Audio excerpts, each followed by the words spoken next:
Projektet që financohen nga Bashkimi Evropian nuk do të paguajnë më të vëshëm për blerjen e madrave dhe shërbimeve që bëjnë. Administrata tatimore ka njoftuar këtë të premte se ka nisur lëshimin e certifikatave 7A.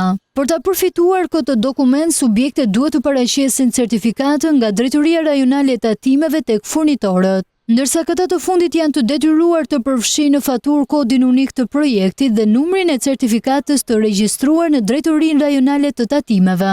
Në faturën e re të fushat të dhëna për projektin duhet të përfshihet formula që e përcakton që vjen nga fondet e Bashkimit Evropian.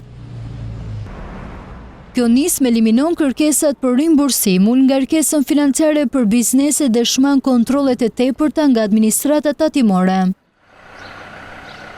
Deri më tani projektet e Bashkimit Evropian paguanin të VSH për mallra dhe shërbime dhe më pas duhet të kërkonin rimbursim nga tatimet. Shqipëria ka një numër të konsiderueshëm të projekteve të financuara nga Bashkimi Evropian, veçanërisht në sektor si infrastruktura, arsimi, bujqësia dhe zhvillimi qëndrueshëm.